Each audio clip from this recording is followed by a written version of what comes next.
Today we're talking about how to turn your content into customers.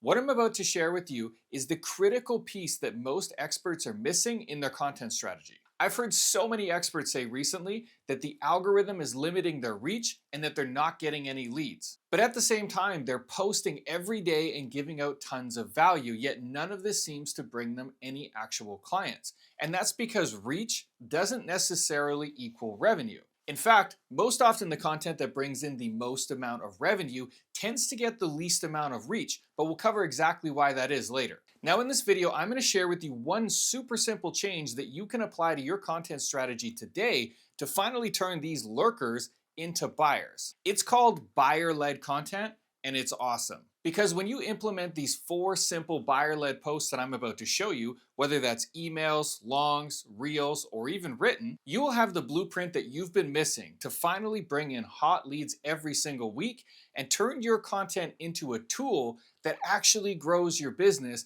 and not just a chore that you're trying to keep up with every single week. Now, in case you're wondering who I am, my name is Wes Briggs. I've sold more than $10 million online, and now I run a community called Scalable Creator where we help experts scale their business to $50,000 to $80,000 a month, working just 25 hours a week. Part of which I'm going to be sharing with you in this video, breaking down the exact 4 types of buyer-led posts you need to actually scale your business using content. Let's get into it. Now, most people think that you need to produce value or viral-based content in order to grow your business. And while those 2 types of content are great for reach, they tend to be lacking on the revenue side. And that's because views alone aren't everything. So now, just before we dive into what the exact 4 pieces of buyer-led content are, I want to share with you real quick what buyer-led content is and what buyer-led content is not. So buyer-led content does 4 key things. It positions you as a leader. It proves that you can get results. It strategically educates, not to be confused with just blatant value content, and guides them to action. Okay, all the things that we talked about in the last section.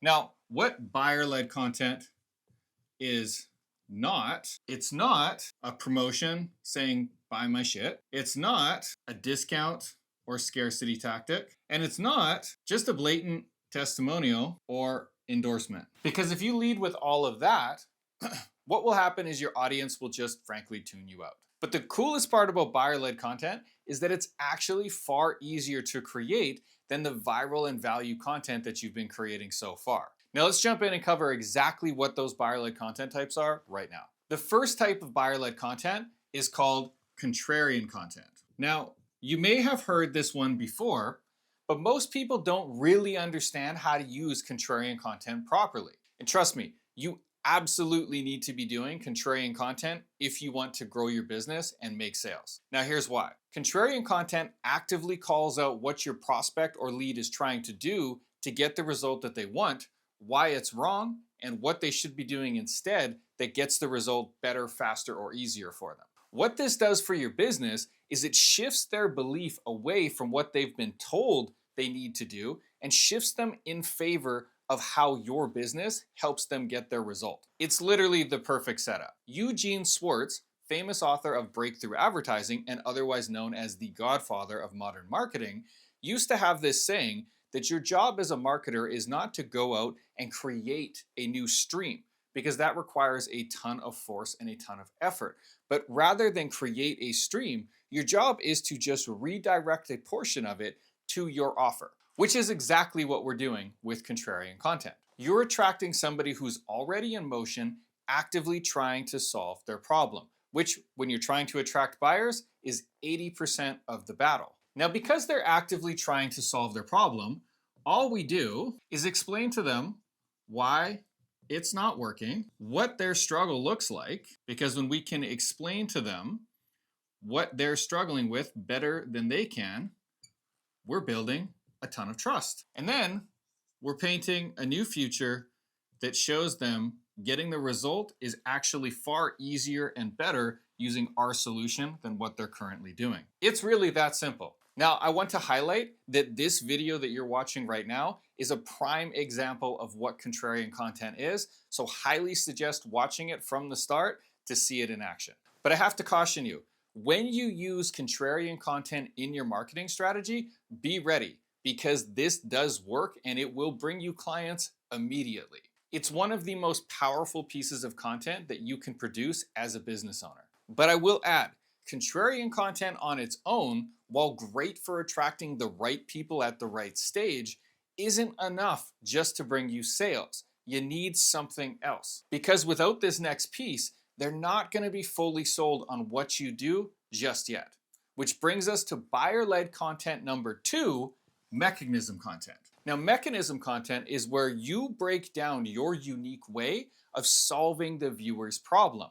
You really don't want to skip this part. To quote Dr. Drew Eric Whitman from the copywriting book Cashvertising, the first step any buyer must go through before making a purchase is to visualize using it in their own mind. That's exactly where mechanism content comes in. Now, I want to be really clear here. This is not just about explaining the features and benefits and all the list of things that your product can do. It's about going deep on the uniqueness of your solution. Sharing things like your origin story or how you discovered the way that you do the thing that you do, or giving them an overview of what your mechanism actually does.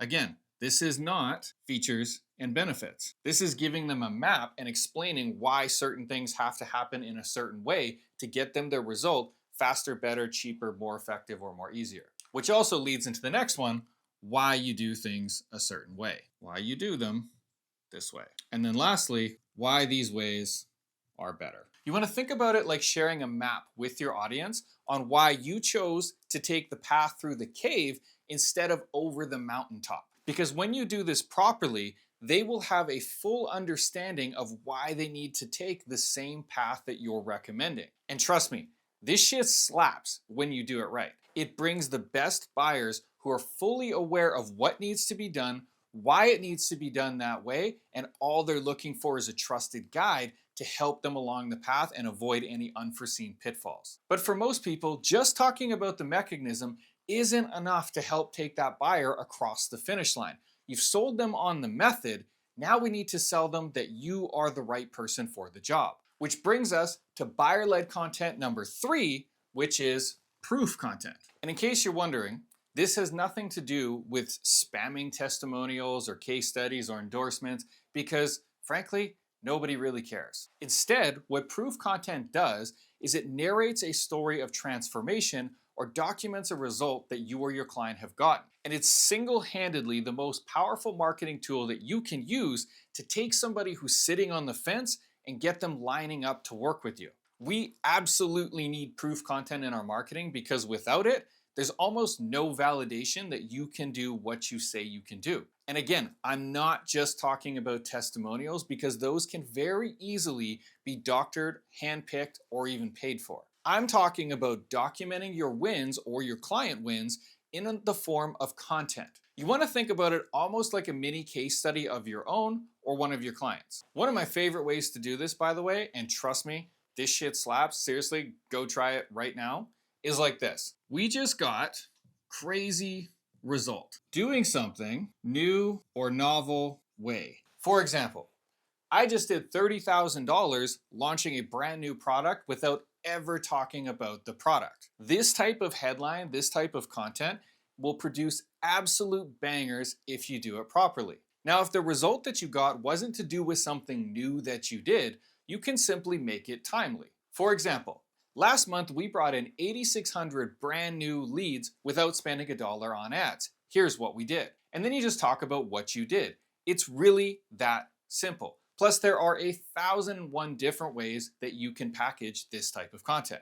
Because you're documenting and not creating, this is one of the easiest pieces of content that you can make if you can actually get results. And it should, in practice, be the absolute backbone of your content, your lead magnets, any low-ticket products or courses, and your workshops. Because in fact, it makes all of these things so much stronger when you can lead them with proof.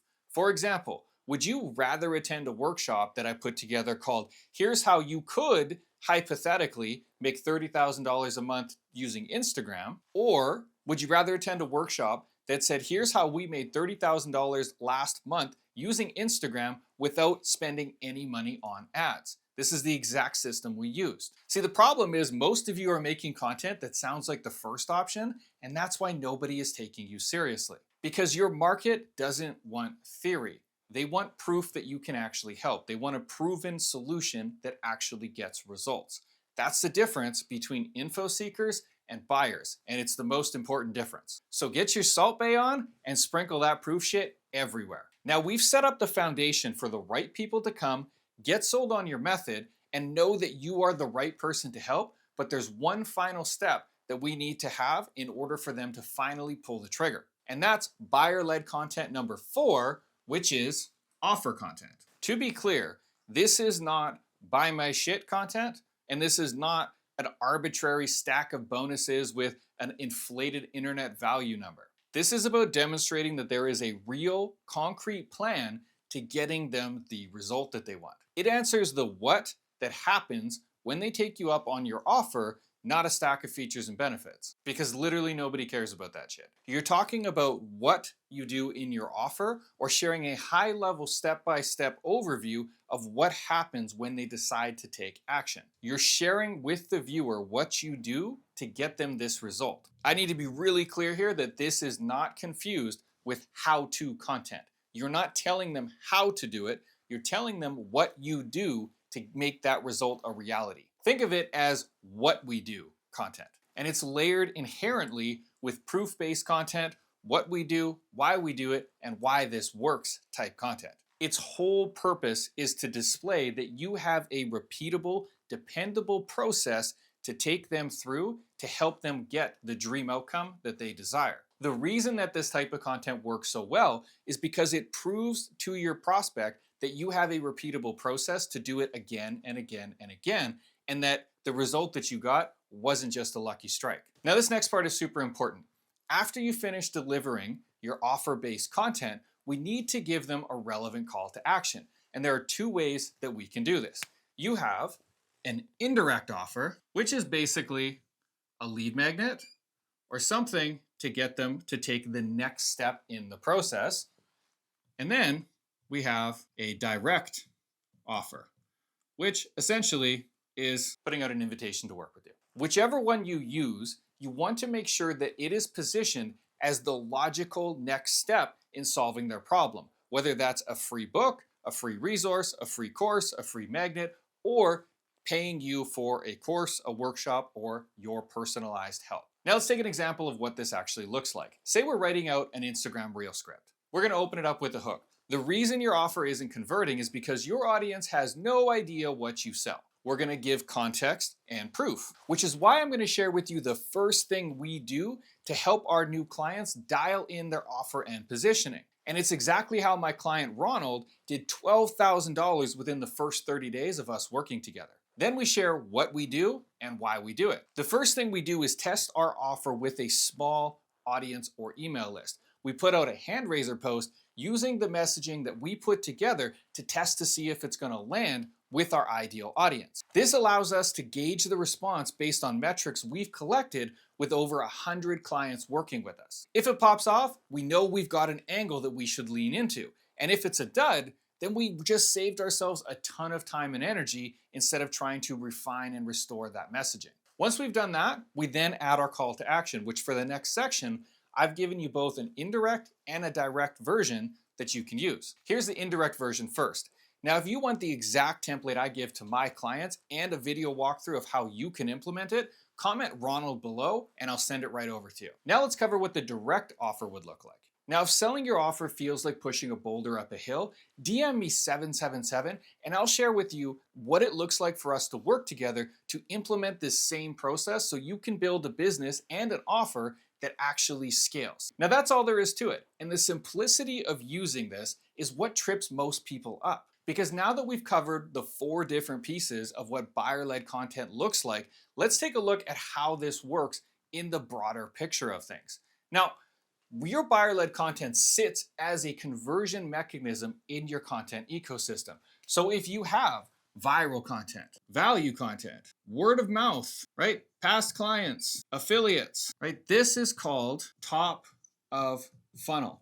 But the problem is that so many people pour all of their energy right here. This is your middle of funnel, which is actually driving your conversions into your bottom of funnel where your customers actually buy from you. If you are missing any one of these 4 pieces of content, it is going to be very, very, very difficult for you to take somebody who just seen you, just came to you for value. Word of mouth is probably the only one that could actually convert on its own because it came from a trusted source, just like past clients and affiliates. But again, these are not as scalable in the long-term picture. These have to be stacked up over time, which is a great strategy, by the way, and you absolutely should be doing it. But you're going to get a lot less. Now, when you combine these types of top of funnel content with this middle of funnel content, you're going to get the reach and the result. And that is how you can scale a business using the exact content process that I've laid out for you here today. Now, this is just one piece of a bigger system that we use to help our clients hit 7-figure businesses working just 25 hours a week. If you want to see the rest of the plan and how we make this happen with proof, examples, and more, then go watch this video here or find the link in the description below. And if you're ready to scale your business without all the bro marketing tactics that's being peddled by the rest of the industry, then head on over to Instagram, DM me 777, and I'll send you over a full doc of what it looks like for us to work together and make this happen. There's no opt-in, just simply DM me the keyword and I will send it over to you. There's also a link in the description below. It's just a short doc. You can take a look at it and decide whether or not it's the right fit for you. I'll see you over there.